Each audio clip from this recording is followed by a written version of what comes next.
Hi guys, welcome to the first episode of Cooking with Master Chef T, um, courtesy Chef Ty's Food Prep Co.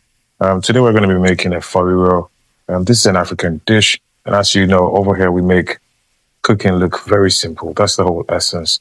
I'm going to be taking you through a step-by-step method, the beginner stages of making Efo Riro. And at the end of this video, you should find it really easy to prepare Efo Riro and just a little eba on the side or pounder yam or fufu.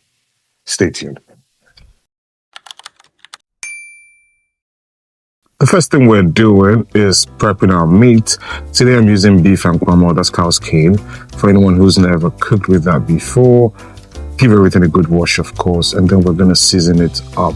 I'm slicing a bulb of white onion, adding fresh ginger and garlic, and then we're going to mix all of that in a bunch of really flavorful spices and water. We want that meat fully seasoned and tender before anything else happens. Yes. And then we're just going to leave that to cook for a while, and then until it gets very soft. I do like it when my beef gets really soft. So I tend to cook for quite a long time. If I were going to put a time on it, I will say somewhere around an hour for myself. For those who use pressure pots, maybe 20 minutes, 25 minutes.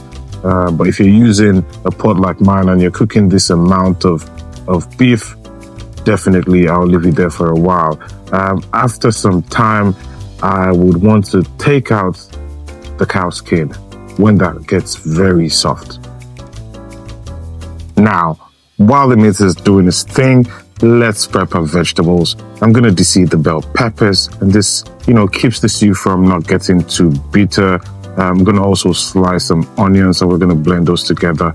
I do like a very rough blend. I mean, for Efo Riro, you want a very rough blend. You don't want it too smooth. The texture is what gives Efo Riro its special quality. It makes it rough and chunky. That makes it really delicious. Once you take that out of it, it's not a lot of fun. You get what I mean? And you really don't want that. Now it's time to build a base. We're gonna get that pot on fire, and then we're gonna add some. I do like a mix of palm oil and vegetable oil. It gives this ghetto razish taste. For those of you who know what I mean, like the Yalama, like the corner kind of vibe, like the Olokpo kind of vibe, that kind of party effort, Now, once the oil is hot, add in your blended pepper and onion, mix that and let that fry for a few minutes. You want it to cook down, lose that raw smell. You want it not to slap. Yeah, for those of you who know what I mean, when you taste it, when it tastes a little subtle and it's not giving you that raw taste anymore, that's what I mean when I say not to slap. As long as you can feel it slapping against your tongue, it's probably not ready yet. Now we're adding our deshelled shrimps, and this is where it gets really good. You add some crayfish powder and iru, and that's fermented locust beans for those who don't know what iru is. And then there's 3 ingredients. They give it for that deep, savory, authentic flavor that you just can't replicate with anything else. You give it a good stir, let that simmer for a few minutes, and let those flavors come together properly. Now we're adding back our pre-boiled beef and kwamo, stir everything together so the meat gets fully coated in that beautiful sauce. Let that cook for a while. Add any final spices you need to. I do like to taste my food as it goes, so I know what I'm expecting. I don't like surprises, if you understand what I'm saying. You only need a few minutes here. You don't want to overcook the greens. Those vegetables. Here I'm using collard greens and spinach. Okay, I like to add some collard greens because it makes it, a bit tougher. It gives it some roughness. The collard greens, provides that final, because we don't have around here, we don't have our traditional ugu leaf, shombo or shoko. What's that one called? I think it's shoko. Yeah, whatever that is. So just mix that up, stir everything together so the meat gets fully coated in that beautiful sauce. Then make sure you taste the food. We don't like surprises over here. Cover the pot, let everything steam together.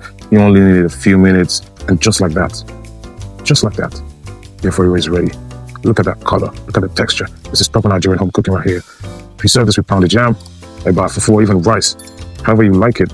And then if you try this recipe, I want to see it. Tag us on Instagram at Chef Ty's Food Prep Co. And if this video helped you, please give it a thumbs up, drop a comment below, and subscribe if you haven't already. done. So we've got so many more recipes coming your way. I'll see you in the next one. All right now.